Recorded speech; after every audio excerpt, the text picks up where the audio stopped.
Good day listeners! Sa araw na to, kwento tungkol sa mga katrabaho ang mapapakinggan natin. Alam kong marami ang makaka-relate sa ilang mga ugaling makikita nyo dito. Uumpisahan na po natin. Hi Miss Bella! Solid listener mo ko since nag-uumpisa ka pa lang. Ako nga pala si Mira. Sa kasalukuyan, 4 na taon na akong housekeeping attendant sa isang beach resort dito sa lugar namin. Hindi madali ang trabaho namin. Mula umaga hanggang gabi, walang tigil ang paglilinis namin ng mga kwarto. At nakikipag-usap din kami sa mga iba't ibang klaseng bisita. Maraming nagsasabi na simple lang ang trabaho namin. Pero para sa akin, ang mahalaga marangal yon. Dahil sa trabahong ito, nakakabili ako ng gamot ng papa kong may ultra presyon at maintenance ng mama kong diabetic. Kaya kahit nakakapagod, hindi ko kailanman inisip na sumuko. Hello, anak. Pasensya ka na ha. Hello ma. Sabihin niyo na po kung anong kailangan niyo para mapagtabihan ko na kayo kaagad pag sahod ko. Ayaw ka na sana naming istorbohin pa. Pero 3 na lang kasi ang maintenance ko. At ang papa mo kalahati pa naman. Sige ma, pag sweldo ko bukas, papadala ko kaagad sa inyo yung pambili nyo ng gamot. Dadagdagan ko na para madagdagan din yung mabibili nyo. Ako, maraming salamat anak ha. Wala po yun. Mas importante po sa akin ang kalusugan nyo ni papa. Nakakahiya na kasi sa'yo anak. Ano ka ba ma? Kayo ni papa ang nagtaguyod sa akin noon. Ngayon naman, ako ang bahala sa inyo. Napakabuti mo anak. Hindi namin alam kung paano ka papasalamatan. Basta, ang gusto ko lang, mag-ingat kayong dalawa dyan. Huwag kayong magpapalipas ng gutom at ang pag-inom ng gamot nyo. Kapag may kailangan kayo, sabihin nyo kaagad sa akin. Oo anak, pangako yan. Mag-iingat kayo ni Papa. Tatawag ulit ako bukas pagkatapos kong makapagpadala. Sige anak, salamat ulit ha. Mag-iingat ka rin dyan. Sige po. Pakikamusta nyo na lang po ako kay Papa. Oo, sige. Sasabihin ko. Bago pa lang ako noon, gaya ng nakasanayan, 6:00 pa lang ng umaga ay nasa resort na ako. Tahimik pa ang paligid. Iilan pa lang din ang empleyadong dumarating. Habang naglalakad ako papunta sa housekeeping office, napansin kong bukas na ang stock room. Ngumiti lang ako kay Ma'am Lorna noon bago ko kinuha ang assignment room ko. Habang inaayos ko ang cleaning cart, may narinig akong malakas na tawanan sa kabilang bahagi ng stock room. May isang babae, nakikipagkwentuhan siya sa supervisor habang tumutulong magbilang ng mga tuwalya. Hindi ko siya gaanong napansin noon. Maya-maya, kusa nitong binuhat ang isang malaking kahon ng toiletries. Ganyan talaga yang si Sheila. Huwag mo nalang pansinin. Ha? Masipag siguro siya, no? Kung alam mo lang. By the way, I'm Karen. Ako naman si Mira. Mira lang talaga ang pangalan mo? Miralyn. Yun yung totoo kong pangalan. Kaya pala Mira. Now I know. Ilang room assignment mo ngayon? 3, pero puro single room lang. Mabuti ka pa. Ako kasi may couple room. Tsaka, siguro kasi bago ka pa, no? Mag-iisang buwan na ako pero puro single room lang ang nalilinis ko sa ngayon. Hayaan mo na lang. I-enjoy mo na lang kasi pag napunta ka na sa mga couple room, panigurado, dagdag hirap yun. Ganun ba? O sige, ayusin ko na lang muna to.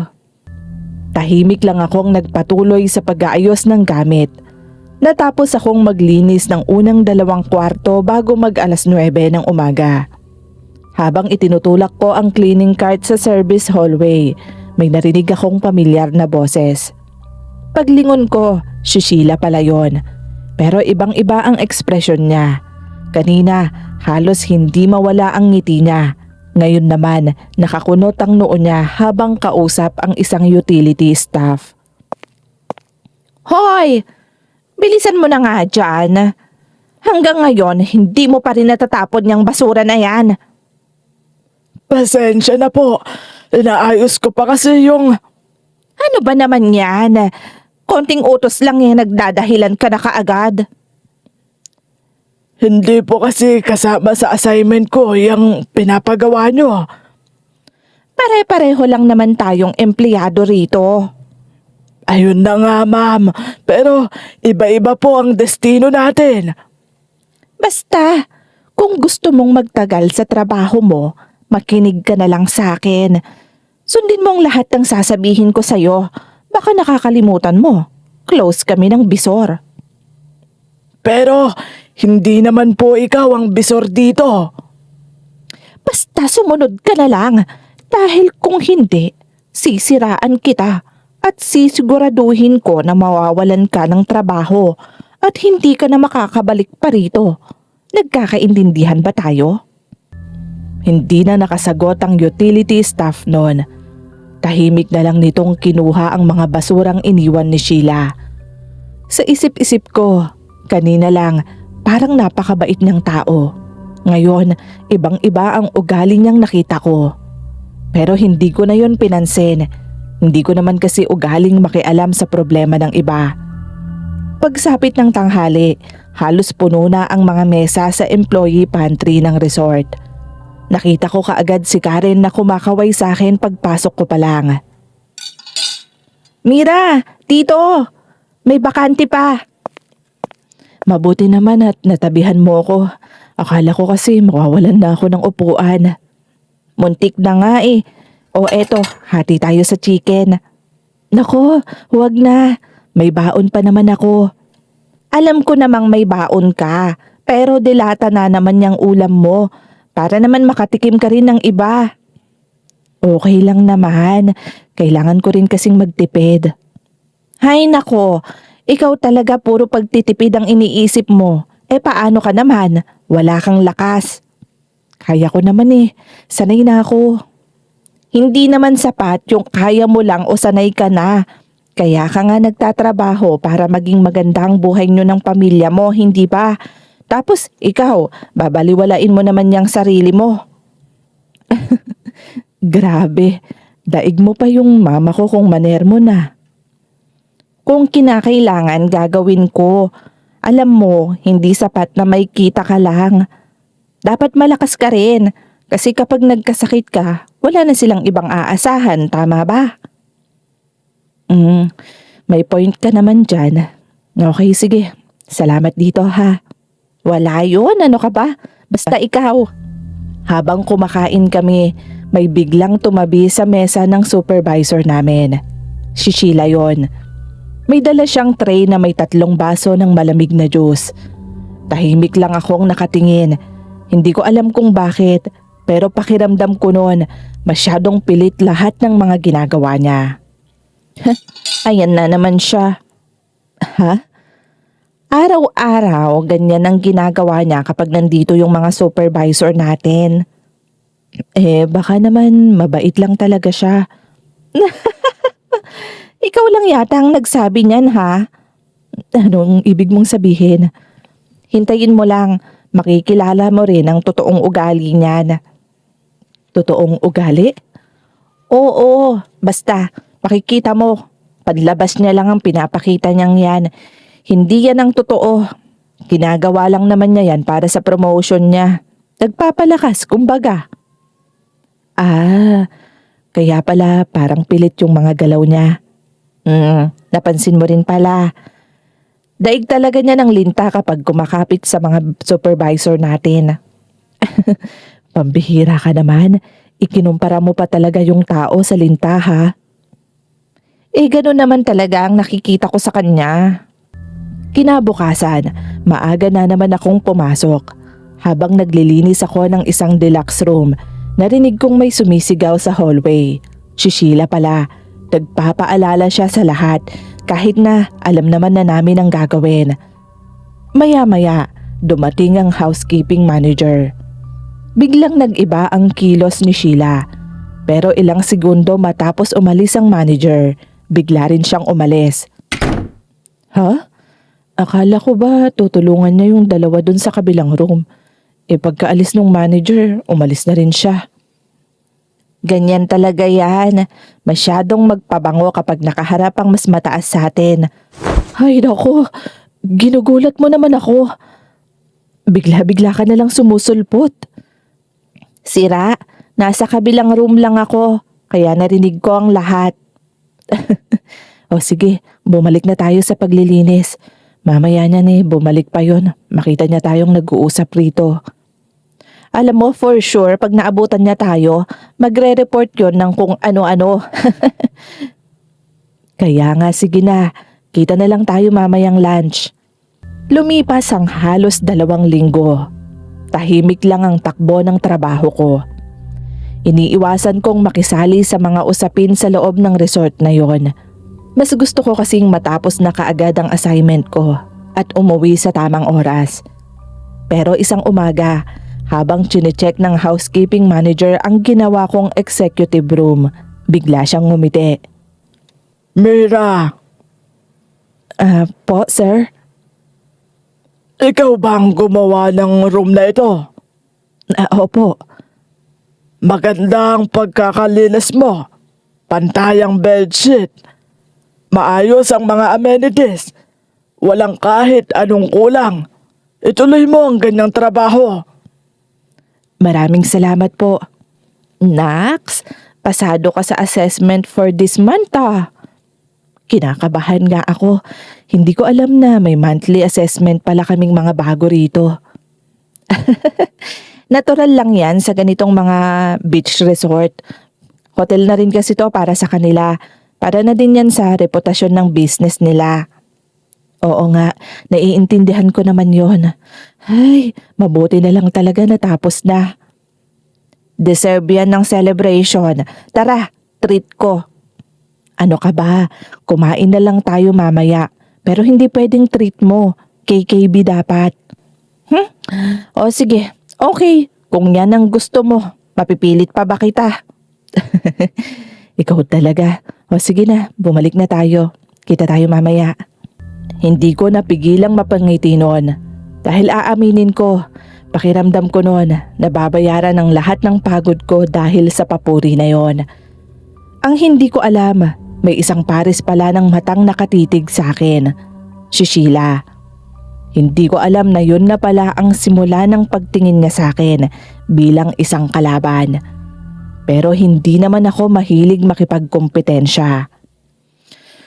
Ay. Oh, ang lalim naman yata ng buntong hininga na yon. May problema ka? Ewan ko. May problema ba sa akin si Sheila? May mga naririnig ka ba dito? Ha? Parang wala naman. Bakit mo natanong? Kinausap ko kasi siya, pero hindi niya ako pinansin . Naiinis lang yon sa'yo dahil napuri ka noong assessment nyo. Sapat lang naman sa akin na matapos ko ng maayos yung trabaho ko. Wala naman akong masamang intensyon doon . Oo, ikaw. Pero hindi kasi ganun si Sheila. Gusto kasi niya, siya lang ang napapansin ng lahat. Buti naman sana kung siya lang ang empleyado dito. Alam mo, ang simple lang nung banat mo pero direct to the point . Naiinis lang din kasi ako sa ganyang mga ugali. Hayaan mo na yon. Next time, sa akin ka na lang magtanong ng mga kailangan mo. Wag na sa ibang tao. Oo, sige. Sa susunod, ikaw na lang talagang hahanapin ko. Isang umaga, habang naghahanda kami ng mga cleaning cart, dumating ang isang supervisor. Hindi pa man siya nakakapagsalita, mabilis nang lumapit si Sheila noon. Napangiti naman ang supervisor dahil doon. Lumapit naman si Karen sa akin at marahang bumulong. Sir, ako na po sa pinakamahirap na room. Gamay ko na po yon. Nakita mo na. Ang ano? Yan ang style niya. Yung mamili ng room na lilinisan niya? Hindi yun. Eh ano? Basta, makikita mo rin yan. Kalapit lang ng room niya yung lilinisan nating dalawa. Naku, curious tuloy ako. Huwag kang atat at huwag kang magpapahalata na pinag-uusapan natin siya ha. Eh ikaw naman kasi, kung ano-anong sinasabi mo sa akin eh. Kasi nga, hindi ka marunong makiramdam. Hindi mo napapansin yung mga ibang ginagawa niya. Eh wala naman talaga akong nakikita. Basta, mamaya, panigurado ko magbabago ang tingin mo sa kanya. Bahala na. Tara na, mag-umpisa na tayo. Makalipas lang ang ilang minuto. Nakita kong nakaupo si Sheila sa pantry habang umiinom ng kape. Samantalang ako at si Karen, tuloy-tuloy lang sa paglilinis ng mga naka-assign na kwarto sa amin. Pagkatapos ng halos 1 oras, bumalik ang supervisor. Tinanong niya si Sheila kung tapos na ang gawain nito. Tumango lang naman ito bilang sagot. Nang tuluyan nang makaalis ang supervisor. Napatingin ako sa kwartong sinasabi niyang nilinis na niya. Hindi pa naman iyon nagagalaw. Kaya nagtaka na ako. Karen, bakit sinabi niyang tapos na siya? Eh wala pa naman siyang nagagawa ni isa. Dahil alam niyang hindi naman kaagad i-check yung mga room na yun. Tapos mamaya, kapag malapit nang matapos ang shift niya, tsaka lang niya lilinisin yun. Hanggang sa maabutan na siya nung pangalawa. Palagi niya bang ginagawa yun? Oo. Pero bakit walang nakakahuli sa kanya? Dahil lang nakikita lang naman nila yung Sheila na mabait sa harap ng mga manager at supervisor. Sa mga ibang empleyado ba, walang nagre-report sa kanya?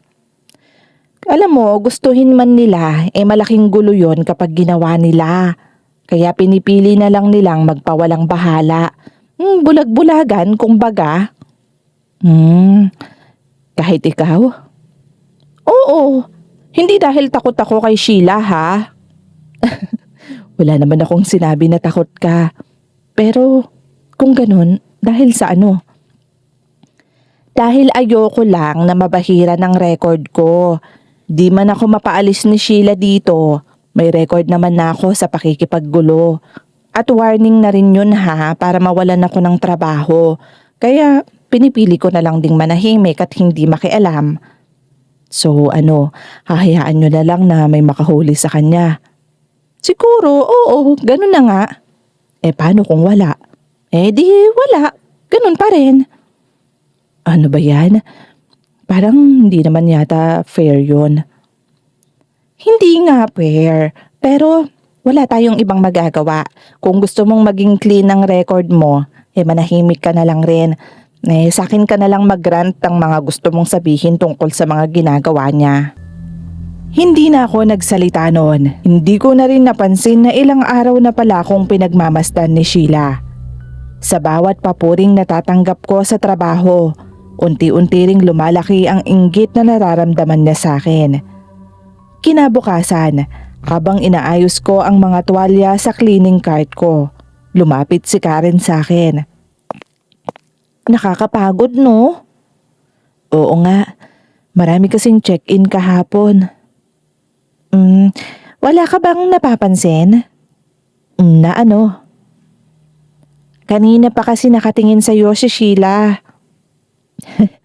Hayaan mo lang siya. Ewan ko sa'yo, Mira. Oh, bakit na naman? Masyado ka kasing mabait. Hindi naman. Hindi na nga maganda yung intensyon sa'yo ng tao. Nakikisama ka pa. Ano bang sinasabi mo? Good morning po, sir. Sir! Sir! Natapos ko na po kaagad yung mga naka-assign sa akin. Papansin talaga. Bakit ka ba naniniko, Mira? Ha? Nabigla lang ako. Pasensya ka na. Mira, tama ba? Bakit? Narinig ko kasi na maganda rin daw yung mga feedback sa'yo. Yun ba? Trabaho lang. Deserve mo rin naman. Salamat. Hindi ko alam kung bakit, pero may kakaiba sa paraan ng pagsasalita niya. Ramdam ko yon na hindi sincere. Parang pilit at may halong inis. Kaya nang makaalis siya, mahina akong tinapik ni Karen. May ideya na ako nun sa gusto niyang sabihin. Narinig mo yon? Oo. Hindi talaga siya masaya na napupuri ka. Pansin ko nga yung pagiging plastic niya sa akin. Alam mo, kilala ko yung si Sheila. Kaya alam kong hindi siya totoong masaya para sa'yo. Hayaan mo lang siya. Bahala siya kung anong gusto niyang isipin. Gawin mo na lang din yung mga dapat mong gawin. Yun naman talaga ang ginagawa ko. Hindi ko naman kasalanan na napupuri ako ng iba. Ayaw niya kasi na may umaagaw ng spotlight niya. Papansin nga nagmamagaling, sip-sip, ganun. Uy, grabe ka na ha. Tigilan mo na yan. Tara na. Basta ha, huwag kang magtitiwala doon, sinasabi ko sa'yo. Opo, makakaasa ka. Pinagsasabihan lang kita, Mira. Dahil alam ko na yung mga galawan niya.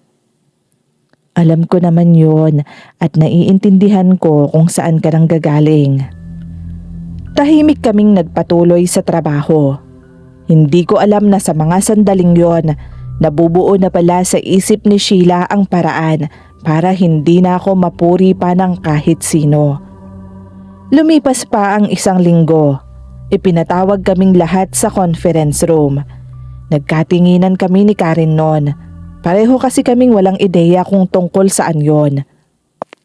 Ano na naman kaya to? Ewan, sana dagdag sahod natin no?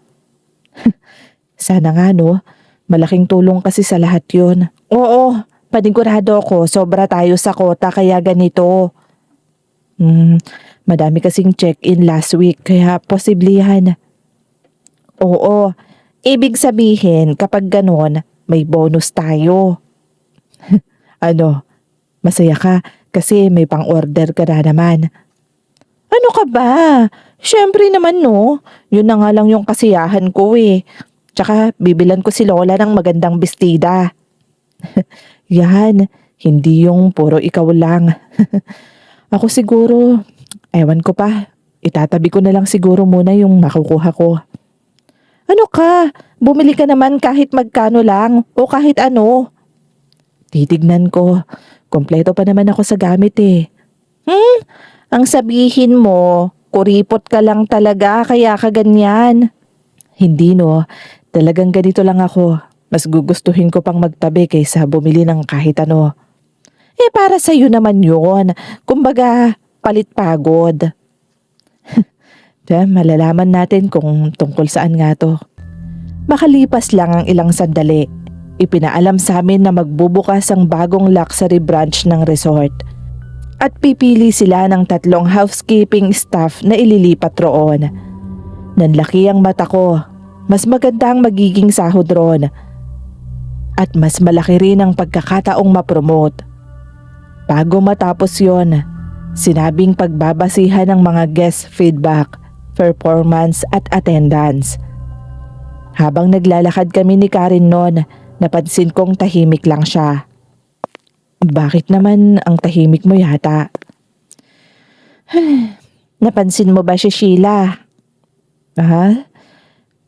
Parang hindi. Bakit? Ano bang meron sa kanya? Lumapit siya kaagad sa supervisor pagkatapos ng meeting. Ganun ba? Wala naman sigurong masama ron. Baka may hindi lang siya na-gets doon sa sinabi kanina. Ikaw talaga. Oh, bakit na naman? Lagi mong iniisip na mabuti yung taong yon. Alam mo, kaya lumapit yon kasi magpapalakas yon. Ano ka ba? Hindi naman sa ganun. Hindi pa lang siguro talaga ako kumbinsido na ganun nga yung ugali ni Sheila. Bahala ka. Basta ako, yun ang nakikita ko. Teka pala, sandali lang. Kukunin ko pala yung nameplate ko dun sa may locker ko. Nakalimutan ko pala. Buti na lang hindi napansin kanina sa meeting natin. Kundi lagot ako. Ha? Oo nga no. Kahit ako, hindi ko nakita. Sige na, dalian mo na lang. Mira. Aha, bakit? Excited ka na ba? Saan? Dun sa pipiliing 3 empleyado.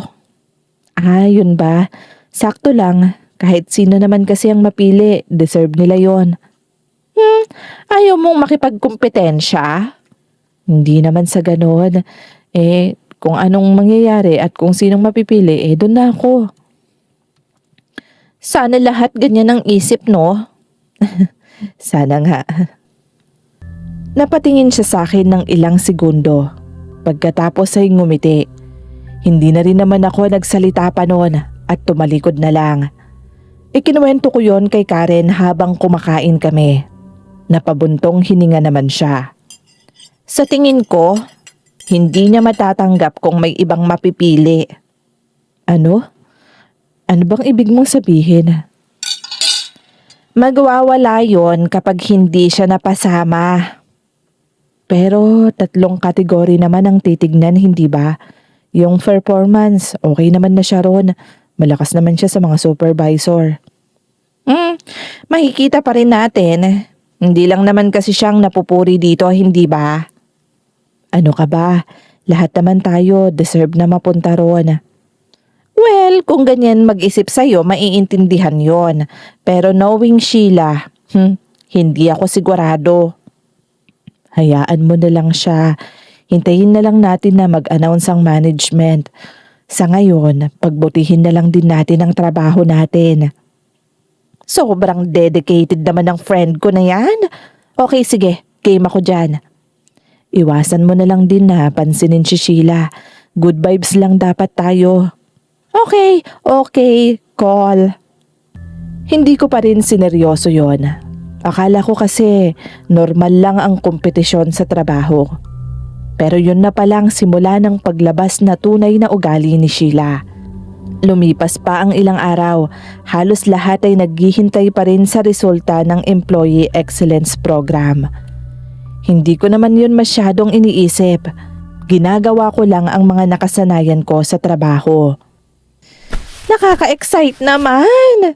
Ilang araw na lang announcement na para sa EEP. Ha? Nitong linggo na ba yun? Oo. Bakit? Nakalimutan mo na? Hindi naman. Hindi ko lang kasi masyadong iniisip. Ikaw talaga, Mira. Ako nga kinakabahan na. 3 empleyado lang kasi ang pipiliin. Tsaka malaking opportunity yun. Alam ko naman yun. Alam mo, narinig ko, mataas din daw yung allowance sa luxury branch na yon. Kaya mas maganda, no? Talaga, kapag nandun ka, bukod sa dagdag yung sweldo mo, dagdag pa yung allowance mo, di ba? Malaking tulong. Oo, pero hindi lang talaga ako masyadong nag-e-expect. Halos 6 months pa lang kasi ako dito. Kaya kahit hindi ako mapili, okay lang sa akin. Kaya gustong gusto ka ng mga guest eh. Hoy, ano ka ba? Anong sinasabi mo dyan? Totoo naman. Hindi ka nagpapabibo, pero napapansin ka nila. Alam mo, feeling ko isa ka talaga sa mapipili. Sira, 6 months pa lang ako dito. Malabong mangyari yun. Malay mo naman, hindi ba? Performance, attendance, tsaka guest feedback nga ang pagbabasihan. Hindi naman sinabing exempted na yung mga wala pang 1 year. Basta, kung anong magiging result nun, okay naman sa akin. Hintayin na lang natin yung announcement.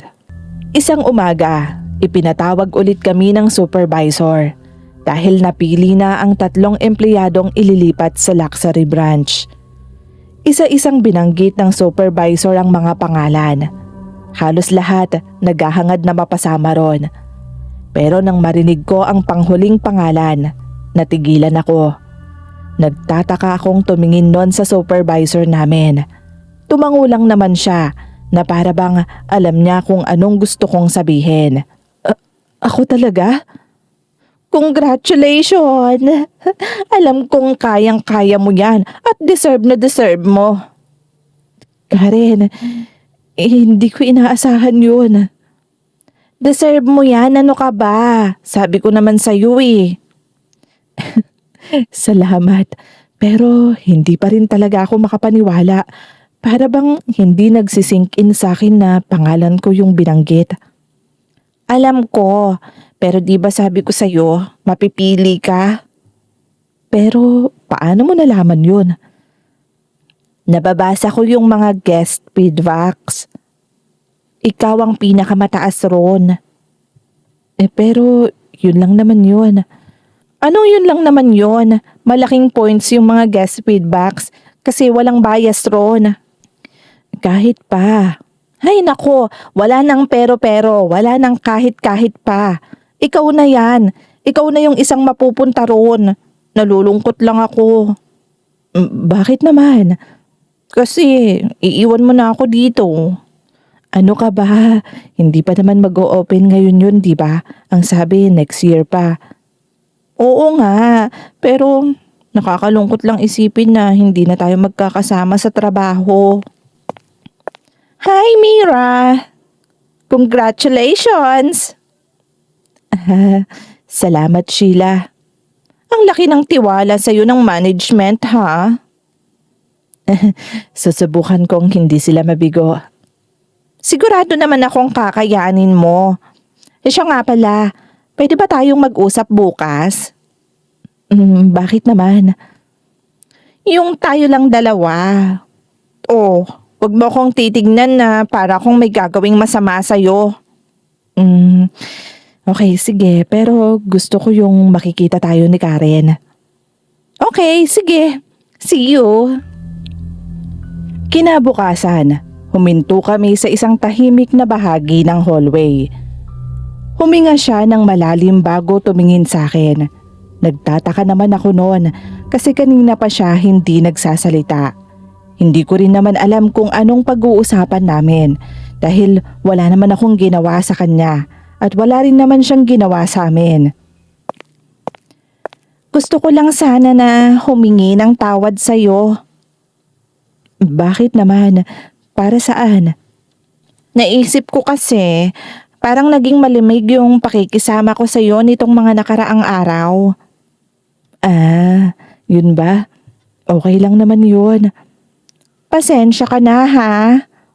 Ano ka ba? Wala yun, Sheila.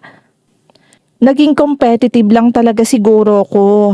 Alam mo na, malaki rin naman kasi yung maidadagdag sa sweldo ron. Naiintindihan ko naman. So, friends? Friends. Para okay na talaga tayo, eto, para sa'yo. Hindi na kailangan to, ano ka ba? Kunin mo na. Tignan mo nga yung mga kamay mo. Namumula na yung balat mo dahil sa araw-araw na paggamit ng mga cleaning chemicals dito. Matatapang kasi yun kaya ayan, nagdadry at nagiging ganyan yung balat mo. Maganda yan, promise. Yan din yung gamit ko ngayon. Pero kasi, ano ka ba? Nakakatanggal yan ng panunuyo ng balat. Kailangan natin yan. Kaya sige na, gamitin mo. Nakakahiya naman sa'yo. Tanggapin mo na lang para bati na talaga tayo at okay na talaga. Okay, sige. Maraming salamat ha. Walang anuman. Gamitin mo kaagad yan ha para maging maayos yung balat mo. Mas maganda kung gabi para hindi ka na maghahawak ng kung ano-ano. Okay, sige. Tatandaan ko yan. Salamat ulit. Habang naglalakad ako papalayo, sinalubong naman ako ni Karen. Biglang nawala ang ngiti sa mukha niya nang makita niya ang daladala ko. Kahit ako, naguguluhan din sa pinapakita ni Sheila. Pero hindi ko na lang pinag-isipan ng hindi maganda. Oh, ano naman yung hawak mo? Lotion. Sino namang nagbigay? Si Sheila. Si Sheila? Nag-usap na kayo? Oo eh. Eh di, anong sabi sa'yo? Ano, humingi lang siya ng tawad. Tapos, ang sabi niya, bati na raw kami. Akala ko ba dapat makikita ko kayo? Wala ka pa kasi kanina nung dumating ako. Kaya yun, hinila niya na ako. Mira,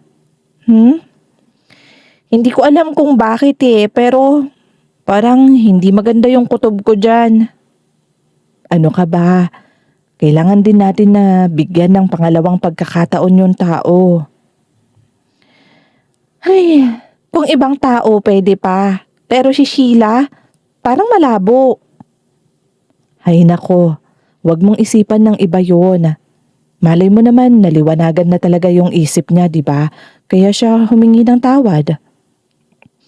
Malaking himala yun kapag nangyari. Ano ka ba, Karen? Totoo nga. Kahit kanino ka magtanong, hindi maniniwala sa ginagawa ni Sheila. Mamaya niyan, sasabihan ka na niya na i-give up mo yung position mo at siya yung i-request mo na papalit sa'yo. Ganun na ganun ang gawain niya kaya siya lumalapit. Wala pa namang ganun na nangyayari.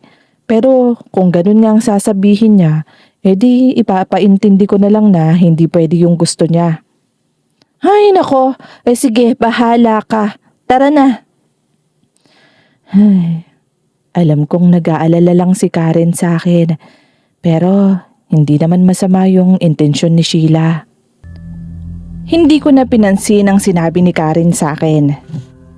Sa isip ko, gusto lang talagang makipagbati ni Sheila at wala nang iba.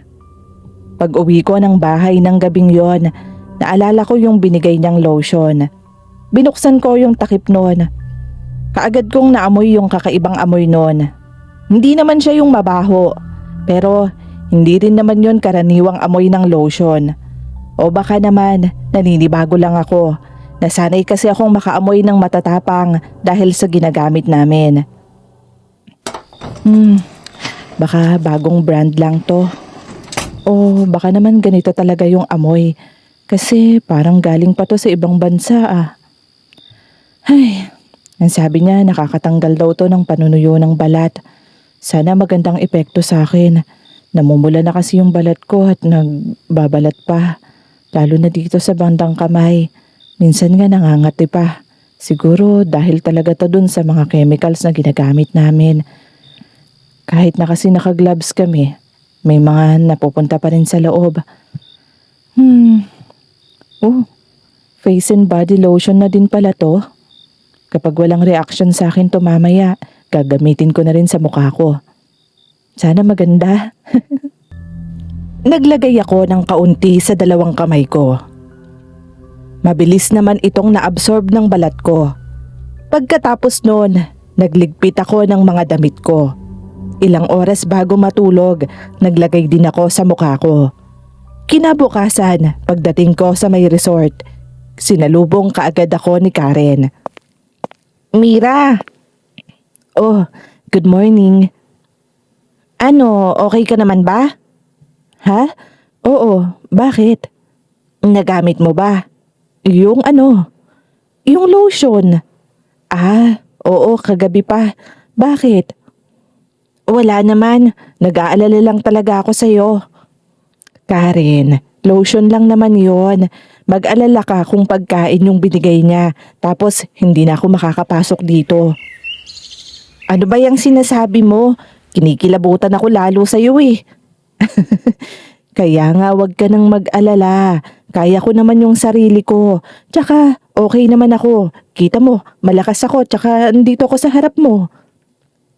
Oo na, sige. Basta sabihan mo ako ha. Opo, wag ka na pong mag-alala, okay?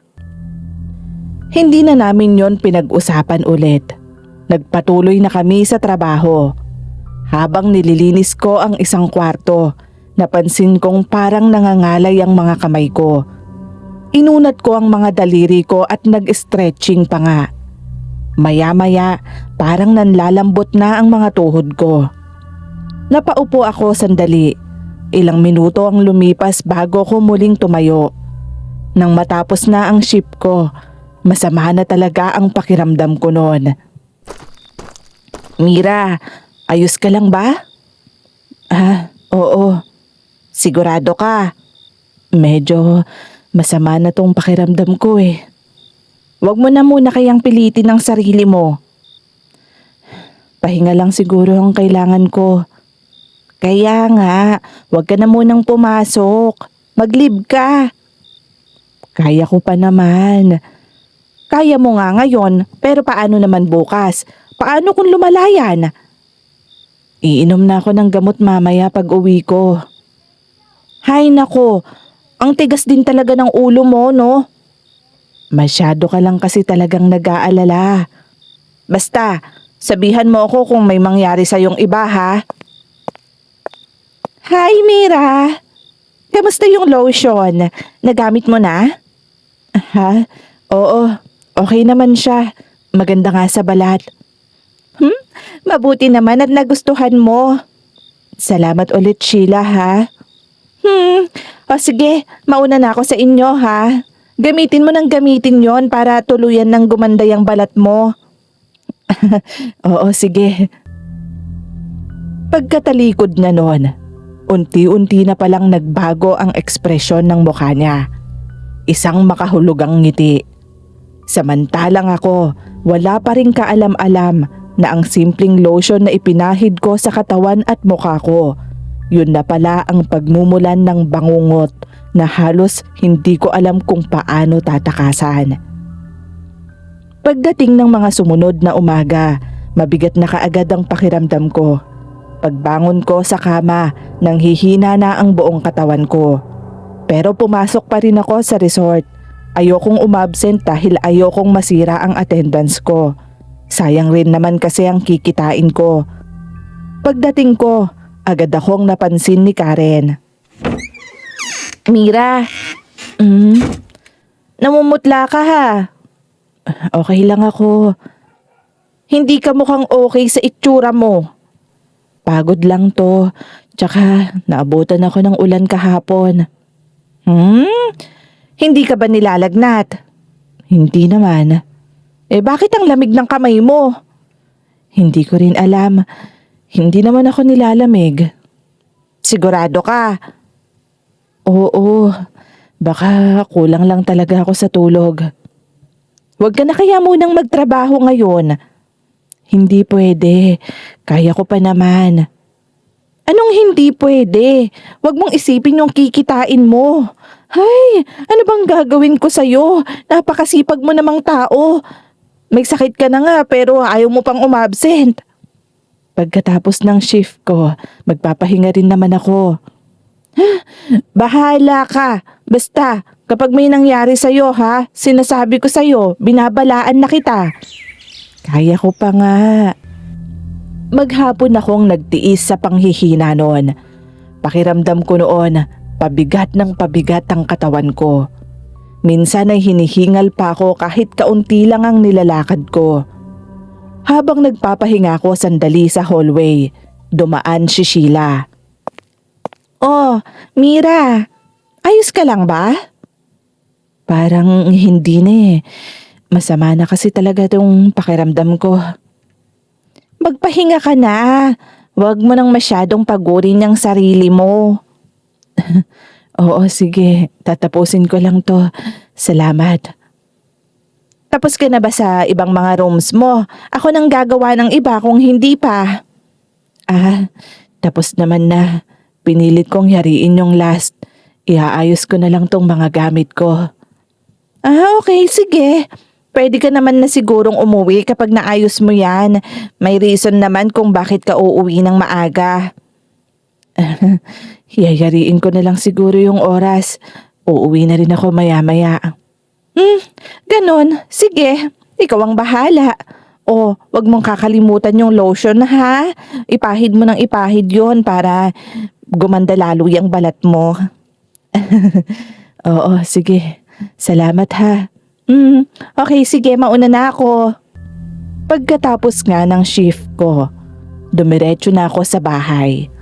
Ilang oras matapos akong magpalit, humarap na ako sa salamin. Nagtataka kong inilapit ang mukha ko ron. Parang may ilang puting hibla ng buhok sa gilid ng ulo ko. Sinuklay ko pa ang buhok ko pero naroon pa rin ang mga puting hibla. Kinabukasan, mas dumami pa ang mga yon. Doon na ako nagsimulang kabahan dahil ang bilis nilang dumami. Normal pa ba to? Dalawa lang kagabi to tapos ngayon, ang dami na. Parang kalahati na yata ng buhok ko ang puti. Makatay na rin ang ulo ko. Ano ba tong nangyayari? Hindi na ako komportable sa ganito. Ay, paano ko naman kaya aayusin to? Nakakainis naman. Bakit ba ganito? 2 araw pa lang ang lumilipas noon. Pero ramdam kong mabilis na ang pagbabago sa katawan ko. Mas madali na akong mapagod. Nangihina na rin ang mga tuhod ko. At ang pinakakinababahala ko, mas dumadami pa ang puting buhok ko. Pagpasok ko sa resort, agad akong nilapitan ni Karen. Mira! Ano? Bakit? Tumingin ka ba sa salamin bago ka umalis? Oo. Bakit? So, napansin mo na yung itsura mo? Oo. Hindi ko nga rin maintindihan, Karen. Kita mo ang balat ko. Daig ko pang nasa 80 years old. Hindi na pwedeng ipagwalang bahala pa yan. Yun nga rin ang iniisip ko pero ano namang sasabihin ko? Paano ko ipapaliwanag na ganito ko? E di syempre bahala na yung mga doktor. Sige, magpapacheck up ako mamaya pagkatapos ng shift ko.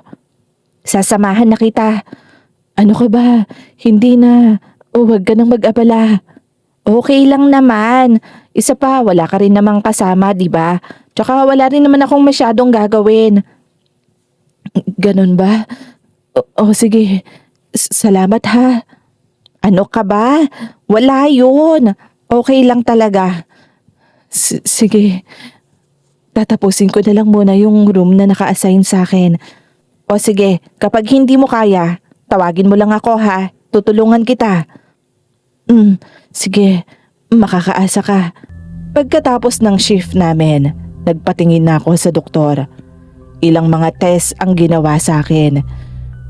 Kinabukasan, binalikan namin ni Karen yung resulta. Matapos ipaliwanag sa akin ng doktor, pareho kaming nagtataka ni Karen. Normal naman daw yung mga lab results mo. Oo nga eh, pero bakit ganito yung katawan ko? Ang tanda ng itsura ko. Yun nga rin ang ipinagtataka ko. Tsaka narinig mo naman di ba yung sinabi ng doktor? Wala silang nakikitang sakit mo. Pero lalo namang lumalala ang pakiramdam ko. Parang pati nga mga buto ko, tumatanda rin. Eh kung magpapatuloy ang mga nararamdaman mo, magpatingin ka kaya sa iba, second opinion. Paano kung same lang din naman yung sasabihin nila sa akin? Pag ganon,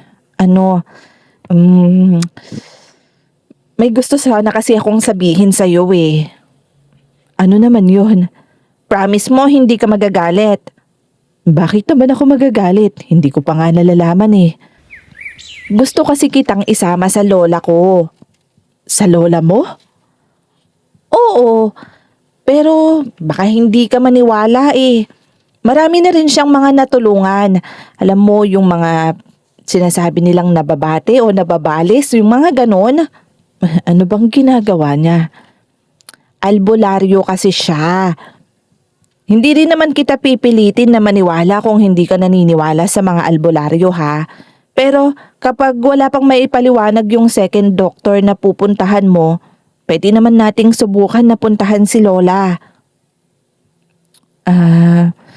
Sige, pero susubukan ko muna dun sa pangalawang doktor. Baka dun meron na silang sagot. Oo, sige, kung yun ang makakapanatag sa'yo. Basta sabihan mo lang ako kung gusto mo nang pumunta kila Lola. Okay, sige. Napayuko na lang ako noon. Tama naman si Karen. Kung wala pang makita ang mga doktor, yun na lang ang pwede kong gawin. Huminga ako ng malalim at tumingin kay Karen. Ngumiti naman siya.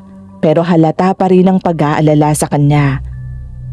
Makalipas ang ilang araw, hindi na ako pumasok sa resort.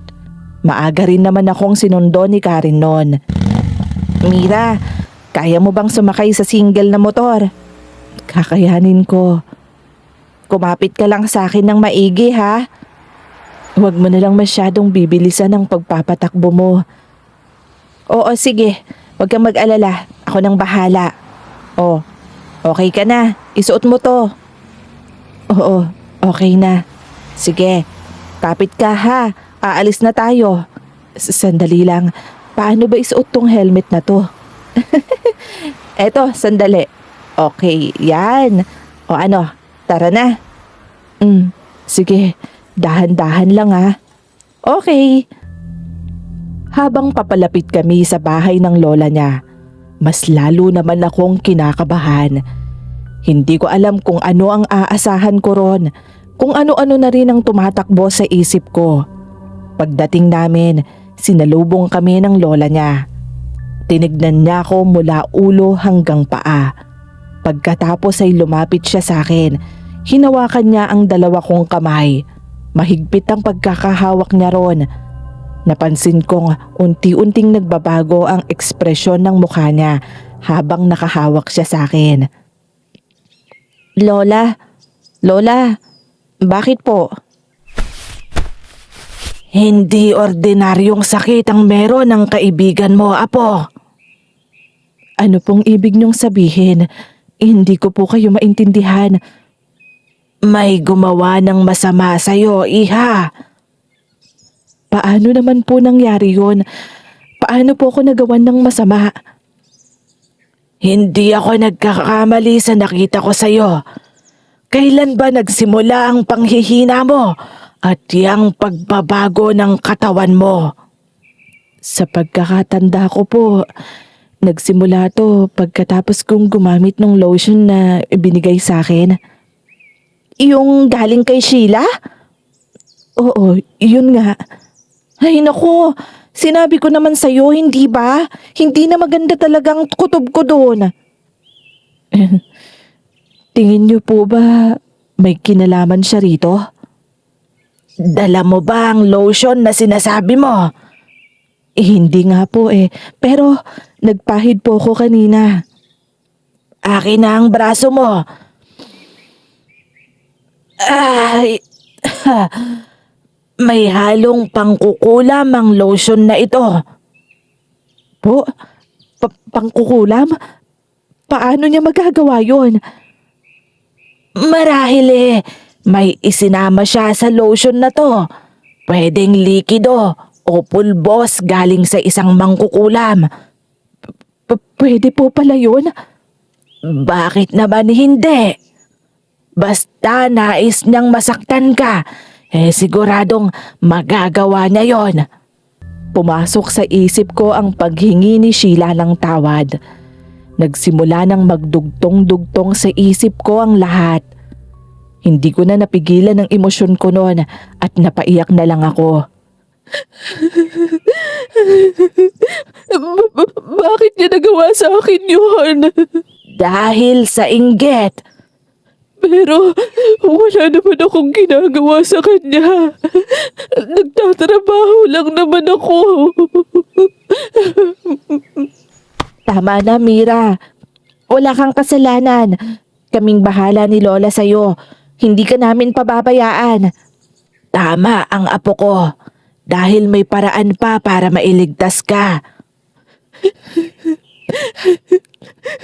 Talaga po. Matutulungan niyo po talaga ako. Oo, pero kailangan mong maging matatag. Bakit po? May mangyayari pa po bang iba sa akin? Dahil kapag sinimulan na natin ng paglilinis, may sakit ka pa ring mararamdaman. Pero sisiguraduhin kong babalik sa gumawa nito ang kasamaan na ibinigay niya sa'yo. Sandali lang po. Hindi po ako maghihiganti. Mas lalong lalala lang po kung gano'n ang gagawin natin. Huwag kang mag-alala. Hindi naman ito paghihigante. Kaparusahan ng kusang babalik sa taong gumawa ng kasamaan. Kinabukasan, bumalik kami ni Karen sa bahay ng lola niya. Nakaupo lang ako habang naghahanda ang matanda ng mga gagamitin.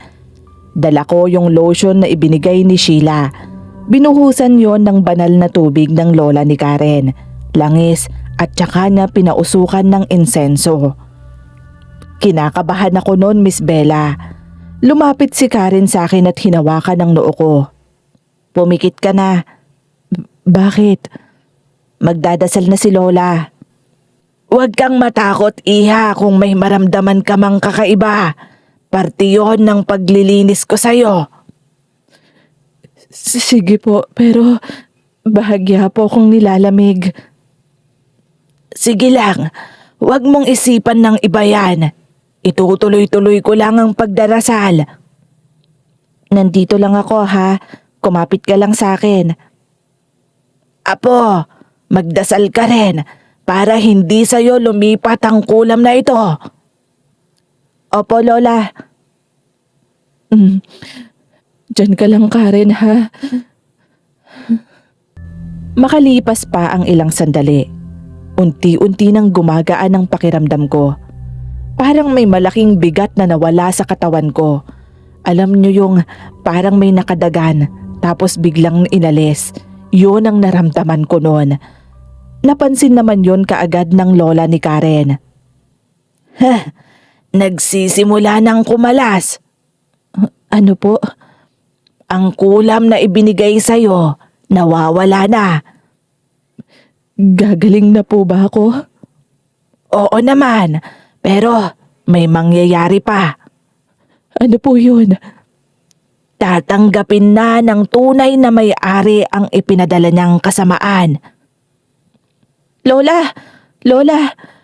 Naging itim yung lotion. Patunay lang yan na may inihalo. Kaya ho ba parang kakaiba ang amoy nun? Oo, pero hindi kasi yan makikita ng mga ordinaryong tao katulad nyo. Magaling ang ginawa niyang paraan ng pagbibigay kulam sa'yo. Hindi pa rin po ako makapaniwala na dahil sa inggit, nagawa niya sa akin to. Alam mo, iha, ang inggit ay isa sa pinakadelikadong katangian ng tao. Lalo na kapag lumalaki yon.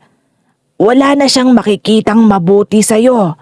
Dahil sa bawat kilos mo, iba na ang magiging kahulugan sa kanya. Yon ang nagagawa ng inggit. Kaya mas delikado yung mga buhay kaysa sa mga patay. Kaya nga pag may natatakot sa multo, lagi kong sinasabi, matakot sila sa tao, hindi sa multo. Nakagawa mo pa talagang magbiro ng ganyan, ha? May punto rin naman si Karen ron. Pero nakakatakot talaga ang mga tao ngayon. Lalo na kung iba ang pag-iisip na meron sila. Samantala, nasa resort naman noon si Sheila. Habang naglalakad siya sa hallway, bigla siyang napahawak sa dibdib niya. Kasabay noon ay nanghina ang mga binti niya. Napaupo siya at huminga ng malalim. Ano ba to? Bakit parang ang bigat ng katawan ko? Ay, nanghihina ako tsaka nanginginig na rin tong mga kamay ko. Hindi ko na nga mahawakan ng maayos ang dibdib ko. Pagod lang kaya to. Kailangan kong magbanyo. Nakakailang hakbang pa lang ako pero napapagod na ako ng sobra. Imposible. Anong nangyayari sa akin? Ang mukha ko. Ang balat ko. Bakit ganito? Hindi pwede to! Nagsimula nang bumalik sa kanya ang kasamaan na ibinigay niya sa akin. Kung ano ang naramdaman ko noon, doble noon ang naramdaman ni Sheila. Sa bahay ng lola ni Karen, dahan-dahan kong iminulat ang mga mata ko. Hindi ko na malayan na nakatulog na pala ako. Mas magaan na rin ang pakiramdam ko noon. Mukhang bumabalik na ang sigla mo. Lola, maraming salamat po ha. Hindi na po masyadong kulubot ang mga balat ko. At saka, hindi na rin po namumutla. Hindi ako ang dapat mong pasalamatan, kundi ang Diyos. Ginagamit niya lang ako para makatulong sa inyo. Dadaan po kami ni Karen mamaya sa simbahan habang pauwi. Eto, kunin mo rin ito para hindi ka na mabigyan pa ng kung ano-ano. Ano po ito? Pangontra yan sa kulam. Huwag mong iwawala yan ha. Opo, iingatan ko po ito. Maraming salamat po. Sa pagkakataong yon, natapos din ang bangungot na pinagdaanan ko. Makalipas ang ilang araw, tuluyan nang bumalik ang lakas ko. Nawala na rin ang mga puting buhok ko. Ang balat ko, nagiging maayos na rin. May ilan pa sa katawan ko ang kulubot, pero naitatago na yon ng damit. Pakiramdam ko, para akong nabigyan ng panibagong buhay noon.